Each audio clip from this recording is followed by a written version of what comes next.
안녕하세요. 행복씨앗입니다. 오늘도 시장을 정리하면서 하루를 마무리하는 시간을 가져볼 겁니다. 오늘 우리 시장은 코스피도 코스닥도 하락 마감했습니다. 코스피는 0.18%, 코스닥은 0.52% 하락 마감했습니다. 시장 수급을 좀 더 자세하게 들여다보면 외국인들이 전기전자업종을 비롯해서 이렇게 많은 업종들 오늘은 순매도를 했습니다.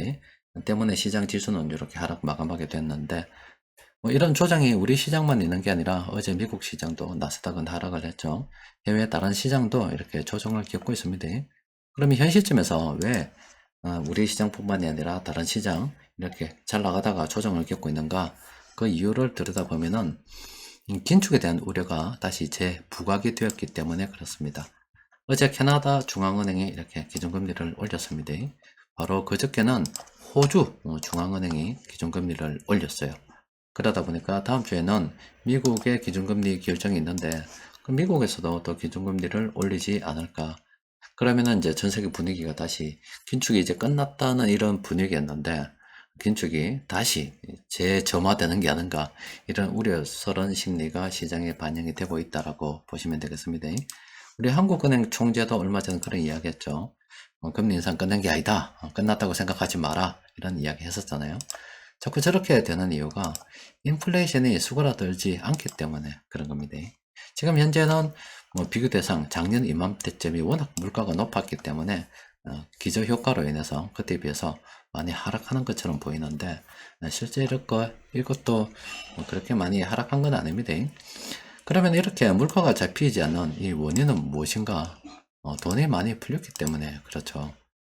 예전에 2008년도 때 이렇게 돈이 많이 풀었고요. 그때부터 시작해서 기준금리 물가로 치면은 만약에 이게 한 2%대라고 치면은요. 그때는 저성장 국면이 워낙 길게 이어졌기 때문에 한 2% 정도 물가를 우리가 용인하자. 그러면은 모두가 윈윈 하지 않을까 이런 분위기였습니다. 그런데 코로나 사태 때 돈을 찍어도 그동안 풀린 돈의 2배를 찍어버렸다니까 엄청나게 찍어버렸죠. 예전에 비해서 지금 돈이 훨씬 더 많이 늘어나 있는데도 불구하고 목표는 여전히 기준금리 2%를 갖다가 목표로 딱 잡고 있습니다. 물가 2%를 딱 이렇게 목표로 잡고 있습니다. 그럼 상식적으로 이렇게 말이 안 되죠. 물가를, 그러니까 돈의 가치가 떨어지니까 물가가 높아지는 건데, 그러면은 물가를 잡으려 그러면은 돈을 줄여야 될 거잖아요. 근데 돈이라고 하는 게 중앙은행에서 찍어낸 거, 은행에서 대출을 통해서 조달한 거, 또 하나는 통화 유통 속도입니다. 이거는 경기가 얼마나 좋은가에 달리 있습니다. 그런데 금리를 올려서 이렇게 풀린 돈을 갖다가 회수하려고 한번 시도를 해 봤었습니다. 그런데 은행 부실이 막 불거지고 파산을 하고 이렇게 되다 보니까 겨우겨우 나서서 각국 정부와 중앙은행이 나서서 보증을 서는 바람에 은행 위기가 현재 진정이 된 거예요. 그러면은 뭐 이쪽으로 통해서 지금 돈을 줄일 수 없다 그러면 방법은 딱 하나입니다. 전 세계 경제를 망가뜨려야 됩니다. 지난 한 십몇 년 동안 그랬던 것처럼 저성장 국면으로 가야 되는 거예요. 그러면은 돈이 많이 풀리더라도 돈이 잘 돌지 않으면 돈이 작은 것처럼 보이는 거예요. 그러면은 물가가 2% 우리가 목표로 중앙은행에서 목표로 하는 2% 쪽으로 이렇게 수렴할 가능성이 크다라고 볼 수가 있겠죠. 그럼 일단 이거는 뭐 금리를 올려서 이런 식으로 은행 대출을 갖다가 이렇게 주고는 이게 안 된다 그러면은 남은 것은 경제를 망가뜨려야 되는데 지금 우리도 그렇고 다른 나라도 그렇고 지금 코로나 때 사람들이 움직였다가 막 돌아다니니까 그럼 계속 돈의 회전이 빨라지잖아요. 그럼 이거는 지금 당연히 빨라질 수밖에 없는 거예요. 그런데 자꾸 목표는 2%를 잡고 있는 거예요. 물가 2% 돼야 된다, 2% 돼야 된다. 그러니까 사실상 이거는 이루지 못할 그런 목표를 가지고 있는 겁니다. 예를 들어서, 반에서 저는 한 반에 몇 명 있는지 모르겠는데, 한 30명 정도 있다 손 칩시다. 고등학교 한 1학년이에요. 가능도 할 수도 있겠습니다만은, 한 고3으로 칩시다. 반에서 한 15동 하는 애요. 중간점 하는 애인데, 목표를 잡았습니다. 내 이제 결심했다. 나는 어렸을 때부터 목표가 서울대였지만 지금도 서울대다. 그래서 서울대를 가기 위해서 지금이라도 한 남은 몇 개월 열심히 들어가면 나 서울대 갈 수 있다. 이건 목표죠, 목표. 목표는 얼마든지 높게 잡을 수가 있습니다. 그런데 그걸 갖다 실제 이루느냐, 이루지 않느냐는 그간 오랜 시간이 축적된 어떤 공부량이 좌우를 하겠죠. 근데 갑작스럽게 목표를 그걸 바꾼다고 해서 되냐고요. 이게 똑같은 겁니다. 돈이 예전처럼 2020년 코로나 이전처럼 이 정도 늘어난 상태에서 그럼 우리가 하던 대로 한 2% 한번 잡아보자 이렇게 하면 충분히 가능하죠. 근데 코로나 때 돈을 이만큼이나 지금 무리하게 많이 찍어내놓고 2%로 지금 간다는 말은 이거는 이룰 수 없는 목표입니다. 만약에 진짜로 저기 갈라 그러면은 은행에서 지금 대출량 거 어떻게 조절하지 못한다 그러면은 돈의 회전 속도를 줄여야 됩니다. 그러니까 그 코로나 때 세계 각국이 그랬잖아요. 마 집에 들어가 있어 이랬잖아요. 인도에서는 몽둥이 경찰들이 몽둥이를 들고 다니면서 길거리에 다니는 사람들 막 주패붙죠. 중국에서는 가다나 붙고 그랬잖아요. 그러면 사람들이 집에 있으니까 돈을 마음대로 못 쓰죠. 그러니까 통화 유통 속도가 떨어지는 거잖아요. 그럼 그렇게 돼야 되는 거예요. 돈을 줄이려고 하면 그 방법밖에 없어요. 그런데 지금 사람들이 예전보다 훨씬 더 지금 활발하게 이제 막 돌아다니고 있는 그런 시점인데 어떻게 지금 돈이 안 늘어나겠냐고. 물가가 오를 수밖에 없죠. 그러니까 안 맞다니까. 그러니까 지금 물가 2%를 어떻게 하나 끝까지 내리겠다는 목표 자체를 사실은 좀 수정을 해야 되지 않겠나. 돈이 이 정도 지켰을 때 2%와 지금은 그보다 2배나 더 풀렸는데 사실상은 한 4% 정도 이렇게 잡아놓고 한 4% 정도는 어떻게 한번 해보겠다 이렇게 잡아 들어가야지. 지금 중앙은행들이 잡고 있는 이 목표가 너무 무리한 목표가 아닐까 싶습니다. 어쨌든 간에 현재 시장에서는 저렇게 달성하지 못할 목표를 갖다가 어떻게 한번 달성 한번 해보려고 무리하게 이렇게 막 하는데 금리를 높여보고 막 이러는데 제가 볼 때는 이제 저성장의 시대에 어울렸던 그 2% 어떤 기존의 물가 중앙은행들이 그 정도는 내가 물가를 더 유지해야 되겠다는 그 목표는 달성하지 못할 불가능한 목표가 아닐까 싶어요. 그래서 빨리 좀 조정을 해서 4%대 이렇게 가야 되지 않겠나 이렇게 예상을 하고 있습니다. 그런데 이렇게 물가가 어쨌든 간에 지금 잘 안 잡히면 중앙은행에서는 어쨌든 간에 끝까지 이제 금리에 대해서 자꾸 손댈 수밖에 없거든요. 그러면은 금리를 자꾸 저렇게 손대면 다시 파산에 대한 위기가 늘어날 수밖에 없습니다. 그러면 파산을 갖다 막으려고 그러면은 금리도 지금 조절 계속 물가 때문에 올려야 된다. 그러면 파산이 늘어난다. 그럼 파산을 안고 다른 사람들 좀 더 맡아줘야 되는데, 그럼 이게 이제 돈이 이렇게 파산을 해서 줄어들게 되면 다시 이게 돈이 좀 돌아다닐 수 있습니다. 그러니까 통화유통 속도가 좀 빨라져도 돼요. 하여튼 지금 어중간한 그런 상태에 있고 중앙은행들은 달성하지 못할 목표를 갖다가 지금 추구하고 있는 그런 상황이다. 이렇게 볼 수가 있습니다.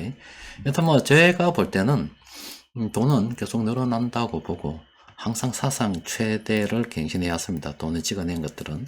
그리고 앞으로는 또 새로운 AI라든지 아니면 새로운 신산업들이 계속 등장을 하면서 어떤 경제를 갖다가 점점 발전을 시켜서 돈의 회전이 더 늘어나지 않을까 이렇게 예상을 하고 있어요. 그러면 이제 우리가 생각할 때는 투자하는 입장에서는 우리 기업들 수입이 늘어난다 보고 매출이 늘어나고 이익이 늘어난다고 보고 계속 투자를 진행해야 될 거고 또 그리고 대출이 있는 사람들 있죠. 대출이 있는 사람들은 좀 조심하긴 해야 됩니다. 저렇게 되면 은행에서 금리를 끝까지 지금 이제 저금 옛날처럼 우리가 저성장 시대 때처럼 금리를 낮출 수 없다는 그런 결론에 다다르게 됩니다. 그러면 기준금리를 뭐 어떻게든 어느 수준에서 유지하겠지만은 뭐 이렇게 좀 조절하다가도 다시 또 물가 때문에 또 올린다 이렇게 갈 수가 있어요.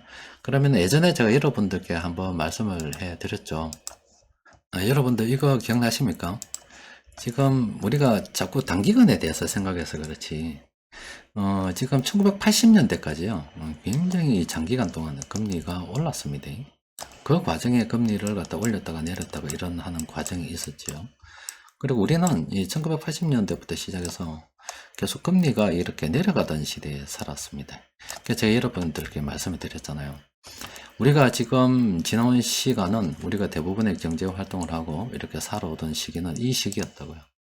그런데 앞으로는 이 시기로 바뀐다라고 말씀드렸지 않습니까? 그래서 이 시기를 살아왔다 우리가 우리 자녀에게 여러 가지 조언을 해준다 했을 때 이 시기에 살았던 그런 경험을 갖다가 자녀에게 전수를 해주게 되면은 그건 앞으로 자녀가 살아가야 될 시기는 이런 시기이기 때문에 안 맞다라는 말씀을 제가 드린 적이 있어요. 그렇죠? 기억나죠? 그러니까 지금은 이런 게 끝난 거예요. 우리가 지난 경제 활동을 해왔던 이런 금리가 계속 아래로 떨어지던 그 시기는 끝났고요. 이렇게 올라간다라고 보시면 됩니다. 이렇게 되면은 예전에 여러분들 기억나시죠? 우리가 어릴 때 은행에 1억 넣어놓으면 뭐 묵고 산다 이런 이야기 했잖아요. 은행에 1억 넣으면 1년에 이자가 한 2천만 원 나온다. 그러니까 금리가 한 20% 이런 시절, 아니면 10몇 %인 시절 그런 때 있었다 아닙니까? 뭐 제가 사회생활을 시작할 때만 하더라도 뭐 금리 이금융권 뭐 이런 식으로 가면 한 10몇 %였습니다. 굉장히 높았어요. 지금하고는 뭐 비교가 안 되는 그런 금리였습니다. 앞으로는 이런 시기에 우리가 이제 자식들이 아니면 우리가 남은 시절을 살아가야 되는데 그 과정에 금리가 이렇게 높아졌다가 낮아졌다지 추세적으로는 앞으로 계속 빨간색 이 그래프처럼 올라갈 일만 남았다라고 보시면 됩니다. 그러면 여러분들 그 부채 있다면 어떻게 해야 되겠어요? 부채 정리해야 됩니다. 그리고 옛날처럼 이 시대처럼 돈이 이렇게 이 시대는 늘어난 시기거든요. 돈이 늘어나는 시기에는 부채를 내어서 잘 활용을 하게 되면 지렛대 효과를 발휘해서 재산을 좀 더 빠르게 증식을 할 수가 있었습니다. 그냥 장기적으로 이렇게 돈이 금리가 계속 이렇게 높아지는 이런 시기 있죠. 물론 이때도 돈이 늘어나겠지만 시기에는 부채 잘못 내면 골치 아파요. 함부로 빚내는 시기 아닙니다.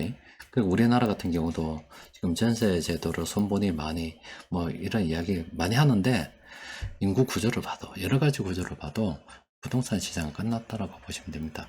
여러분들이 지금 제하고 일을 하고 있는 게 어떤 면에서는 이 마지막 이 시기 정리입니다. 1980년대 여러분들이 익히 들었던 뭐 레이거노믹스, 뭐 대처리즘 하는 거 있죠. 그 작은 정부 이런 거 있잖아요. 그런 것이 이제 마무리되는 어떤 시기, 우리가 한 어떤 시기가 넘어가는 시기로 우리가 살아가고 있고, 투자도 이제 요소 종지부를 찍는다라고 보시면 돼요. 이번에 우리가 종지부를 앞으로 몇 년이 걸릴지 모르겠습니다만은, 대충 정리하고 나면은, 우리는 그거 가지고 대충 뭐 늙어 죽을 때까지 살아야 된다라고 생각하시면 돼요. 그리고 지금 우리 애들은 이런 과도기를 현재 지나야 되고, 앞으로 걔들이 이제 죽을 때까지 사는 시기는 이런 시기라고 보시면 됩니다. 우리하고 전혀 다릅니다. 공부를 하려고 하면 우리 애들은 요 시기로 공부해야 돼요. 요 시기. 한 1930년도, 한 1900년도에서 요 시기, 1970년, 80년대까지를 공부를 해야 됩니다. 우리 애들은 그쪽으로 공부를 많이 해야 아마 자기한테 도움이 엄청 많이 될 겁니다. 그때 전쟁도 있었죠. 앞으로 또 전쟁이 일어날 수도 있습니다. 하여튼 뭐 지금 현재 시장이 조정을 겪고 있는데 이거는 긴축에 대한 우려 때문에 그렇고요. 이렇게 또 우려가 있다가도 다시 좀 수그러들겠죠. 그런데 뭐 돈은 뭐 줄일 수 없다는 거고, 또 예전보다 훨씬 돈이 많이 늘어났는데 자꾸 예전과 같은 2% 목표, 그중은 은행들이 어떤 계획하고 있는 그 부분은 실현이 되지 않을 거라는 거 생각 좀 하고 있어야 되고, 앞으로 이제 돈이 마지막으로 이렇게 거품이 늘어나게 되면 우리도 여기서 투자를 반드시 성공해야 되고, 뭐 이걸로 우리가 쪽낸다 생각해야 됩니다. 무조건 성공해야 됩니다. 여기서 어설프게 장난치고요. 또 돈 들어오면은 뭐 단타나 때려서 뭐 하루하루 이렇게 돈 버는 거 가져 사먹고 다닐 시기가 아닙니다. 웃고 즐기고 할 그런 시기가 아니라고요. 소비에 대한 통제를 정확하게 하면 경제적 자유를 좀 더 빨리 일으킬 수 있습니다. 그러니까 돈을 많이 버는 게 경제적 자유가 아니고요. 경제적 자유를 달성하기 전에 소비를 잘 통제를 해야 되고, 앞으로 지금 우리가 어디로 흘러가고 있는가, 현재 우리가 어디쯤 있는가를 정확하게 알고서 투자를 진행해야 됩니다. 여튼 우리가 지금 현재 진행하고 있는 투자는 이걸로 게임의 끝입니다. 반드시 성공해야 되고, 중간에 장난들 치지 말고 이렇게 불안한 뉴스가 나올 때 세력들이 물량을 모아가는 이런 초기 시기가 그래도 아직은 물량을 싸게 매집할 수 있는 좋은 시기다 이렇게 생각하고, 한 방에 먹고 한 방에 다 끝낼 생각을 하고 진짜 칼 갈고 접근해야 됩니다. 자, 오늘은 세력들이 공통적으로 매집한 종목이 이렇게 8개 종목이 있습니다.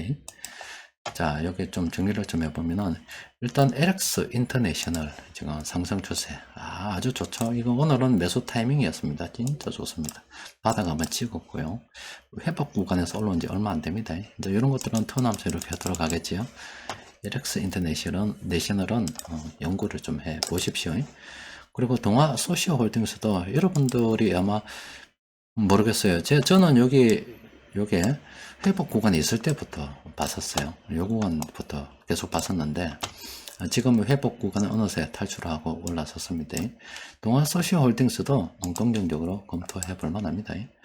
자, 두산 에너빌리티는 안 됩니다. 좀 더 올라붙잖아요. 한 1, 2주 정도는 괜찮았는데, 지금은 안 돼요. 롯데케미칼, 좀 어중간하죠? 안 됩니다. 괜찮긴 괜찮습니다. 그리고 아시아나항공은, 이거 좀 더 기다려야 될 것 같아요. 하나마이크로는 어째 되노? 이건 평범한 구간 진압부터. 분할 매도에 대해서 생각해야 되죠. 보통 이게 자세히 보면은 여러분도 아마 이게 프로그램 현재 사용하고 계신 분들도 계실 건데, 요거 회복 구간에서 요 탐욕 구간 요까지 있죠.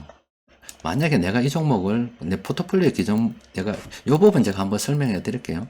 기존에 보유하는 종목이 있어서 그렇지, 없이 순수하게 진짜 이대로 내가 회복 구간, 평범, 탐욕 구간 요거 세 개를 어떻게 딱 초점을 맞춰서 매매를 한다 손치면 기간이 몇 개월 되지 않아요. 그러니까 자금 회전이 굉장히 빠릅니다. 보통 요 구간에서는 나가는 게 맞아요. 나가고 새로운 종목 찾아서 좀 전에 봤잖아요. 에렉스 인터내셔널 같은 거 여기서 하나 마이크로 끊어먹고 에렉스 인터내셔널 지금 잡아 넣어버려야죠. 이때도 내가 못 팔았다면 둔화 구간 가면 반드시 정리하는 게 좋고요. 일단 자금 순환이 몇 개월 안에 팍팍 돼요. 그러니까 회복 구간에서 이 구간이 회복 구간이라는 게 아니라 상당히 긴 회복 구간이 있었죠. 이 구간은 어느 때 매수한다 손치더라도, 심지어 평범한 구간에 좀 올라왔을 때 매수한다 손치더라도 굉장히 빨리빨리 자금 순환을 시킬 수가 있습니다. 요거 사용할 수 있는 분들은 잘 활용을 해 보십시오. 그리고 현대코퍼레이션 있죠. 이 종목도 지금 괜찮습니다. 요거는 아까 조정이 좀 깊은 종목들도 있고, 이렇게 전고점 돌파할 때 관심을 가져야 되는 것들도 있어요. 어쨌든 요것도 초보자들이 접근할 만한 괜찮은 현재 구간에 놓여 가지고 있습니다. 그리고 현재 이 프로그램 사용하시는 분들 중에서 에러가 아니냐 이런 생각도 하실 수가 있는데, 검은색으로 된 것들 있죠. 이런 종목들은 현재 데이터가 있는 겁니다. 그래서 분석하면 한 0.02초 내에서 한 1000m초, 2m초, 그러니까 1000분의 2초 만에 분석이 됩니다. 근데 요런 종목들 있죠. 이런 종목들은 현재 내가 데이터가 없기 때문에 분석은 아마 1에서 2초 정도 걸려요. 그런데 이런 것들은 예를 들어서 이렇게 에렉스 인터내셔널 누르면 이렇게 바로바로 바뀌는데, 신세계 물산 같은 거 이렇게 누르면 시간이 한 1, 2초 정도 걸린다고요. 그러니까 그걸 참지 못하고 예를 들어서 이렇게 다다다닥 수십 번 눌러버렸다. 그럼 어떤 일이 벌어지느냐. 이것도 이제 카페에서 설명 좀 해드리려고 잠시 이렇게 이렇게 돼요. 이거 고장났다. 프로그램 고장난 거 아닌가. 왜 이런 일이 벌어지느냐. 이 파란색을 누르게 되면 데이터를 받아오는 요 시간이 있어요. 그 받아오는 시간 내에서 다다다닥 눌러가지고 분석이 연속적으로 된 거예요. 그런데 이렇게 됐다 손치더라도 신호는 변하지 않습니다. 똑같아요. 똑같게 그냥 막 분석이 되는 거예요. 이게 번호도 이상하게 막 튀어나오죠. 잘못된 게 아닙니다. 그래서 요거는 가만히 놔두면 고쳐집니다. 다음날 업데이트 버튼을 딱 누르면 자동으로 고쳐주고, 좀 불편해서 그렇지 보기엔 괜찮습니다. 그래서 조금 기다리시면 될 거예요. 요거는 혹시라도 에러인 줄 알고 막 프로그램 새로 바꿔 하시는 분들 계실까봐 미리 말씀을 드리는 겁니다. 자, 오늘은 여기까지 정리하도록 하겠습니다. 이상입니다.